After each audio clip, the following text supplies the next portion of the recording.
नमस्कार, स्वागत है आपका हमारे इस YouTube चैनल ज्ञान यात्रा पर, जिसमें हम आज बात करेंगे छठ महापर्व के विषय में। छठ हमारे उत्तर भारत में मनाया जाने वाला सबसे श्रेष्ठ और अति कठिन एक ऐसा महापर्व जो व्रतियों और उनके परिवार वालों के लिए बहुत ही मुश्किल भरा और भावपूर्ण होता है। ऐसा कहा जाता है कार्तिक के महीने के शुक्ल पक्ष की षष्ठी तिथि पर माता षष्ठी और भगवान सूर्य, उगते हुए सूर्य और ढलते हुए सूर्य की पूजा उपासना का 4 दिन का ये पावन पर्व छठ महापर्व के नाम से जाना जाता है। ये एक ऐसा पावन पर्व है जिसके आने से पहले ही सभी नौकरी करने वाले या स्कूल जाने कॉलेज जाने वाले व्यक्तियों के अंदर जो छठ महापर्व मनाते हैं उनके अंदर एक हर्षोल्लास बढ़ जाता है, क्योंकि इस दौरान वह सभी छुट्टी लेकर के अपने अपने शहर, अपने अपने घर परिवार के पास जाते हैं। क्योंकि ये छठ केवल त्योहार नहीं, लोगों का इमोशन है, उनका भाव है। लोग बरसों इंतजार करते हैं इस सब को करने के लिए, क्योंकि ये पूर्ण रूप से आनंदमयी है।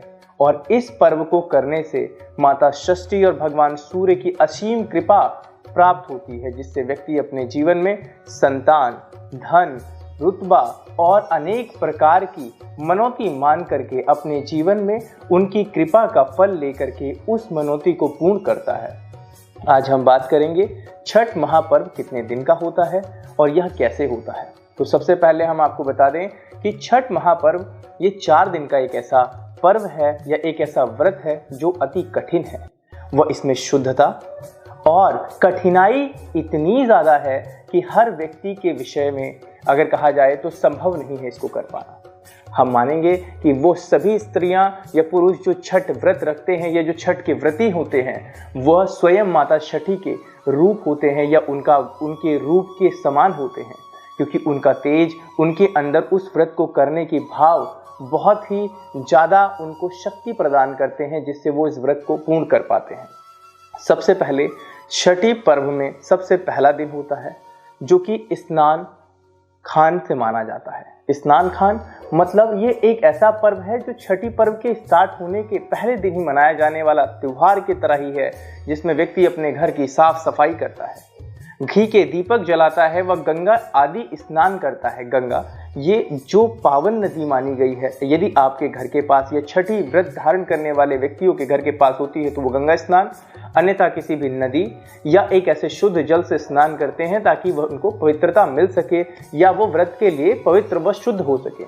उसके पश्चात अगले दिन वह खरना करते हैं।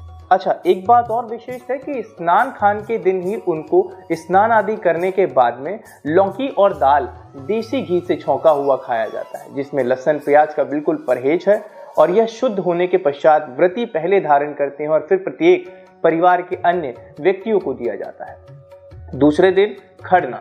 खरना का दिन वह दिन माना गया है जब सुबह व्रतियों को स्नान आदि करने के पश्चात माता का आगमन माना जाता है, जिस दिन सभी व्रतियों को अपने घर परिवार में गुड़ से बनी हुई खीर खाना होता है। वह उसका भोग माता को लगा करके परिवार में सभी व्यक्तियों को प्रसाद रूप में देना होता है। वह तीसरा दिन होता है सूर्य को जल अर्पित करना। यह वह दिन है जब सूर्य को ढलते हुए जल अर्पित किया जाता है। इसमें सूर्य को जब जल अर्पित करने जाते हैं तो घर का जो भी पुरुष होता है वो व्रती के साथ में एक बांस की बहंगी को अपने सर के ऊपर धारण करके ले जाता है। इसी के साथ में एक बहुत ही पावन गीत भी है, कांचे ही बांस की बसेहियां। ये बड़ा ही सुंदर और पावन गीत है, क्योंकि यहाँ अगर हम बात करें छठ पूजा में गाए जाने वाले गीत, तो ये एक ऐसे इमोशंस और भाव हैं जिसके सामने सभी प्रकार के बॉलीवुड, हॉलीवुड, टी सीरीज इत्यादि सभी गाने, सभी चीज़ें फेल हैं, क्योंकि इसमें भाव होता है। जब सभी छठी व्रत धारक या व्रती जो होती हैं वो एक साथ एक लय सुर ताल में इस गीत को प्रारंभ करती हैं, तो मन को जो आनंद की, जो सुख की अनुभूति होती है, उसका अगर हम कहें वर्णन करें तो इंद्रलोक का सुख भी फीका पड़ जाए। इसी के साथ हम बात करेंगे चौथा दिन, जिसमें सभी व्रतियां सुबेरे भोर पहर में जल में खड़ी होकर के सूर्य के उगने या उठने का इंतजार करती हैं। और जब सूर्य उठ रहे होते हैं तभी वह सूर्य को जल अर्पित करते हैं। वह परिवार के सभी व्यक्ति उनको दूध का अर्घ भी दिलाते हैं। यह छठ पर्व जिसमें सबसे स्वादिष्ट और अति प्रसिद्ध प्रसाद के रूप में ठेकुए का प्रयोग किया जाता है।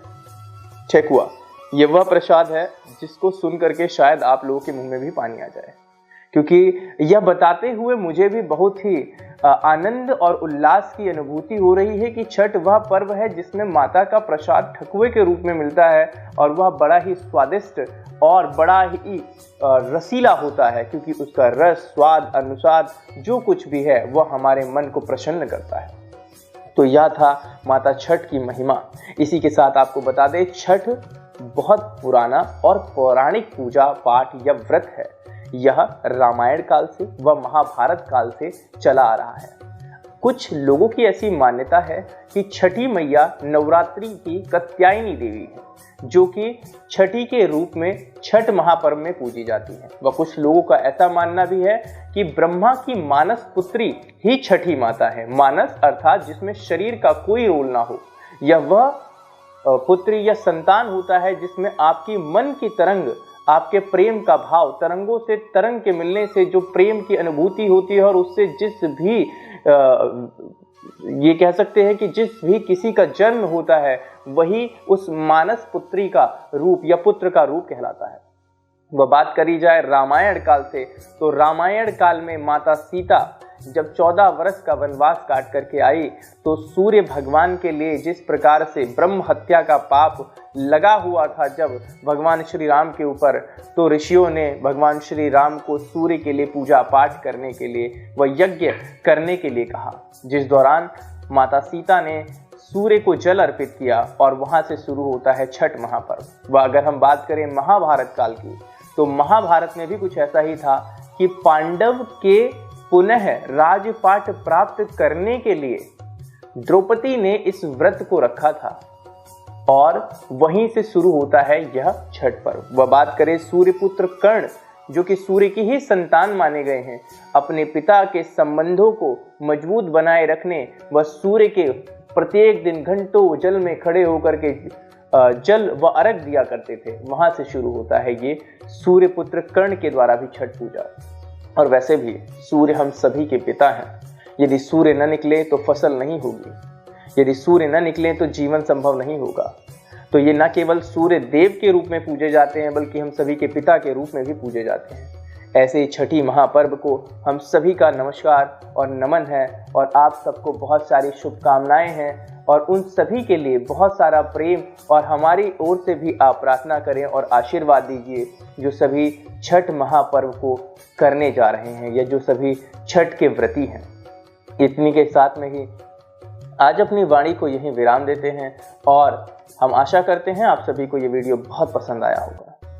आगे और वीडियोस को देखने के लिए हमें फॉलो करें और किस प्रकार के आपको वीडियोस चाहिए यदि आप हमें सूचित करेंगे या आप हमें साझा करेंगे तो अति प्रसन्नता होगी। इतने के साथ ही नमस्कार। जय छठी मैया, जय श्री राम।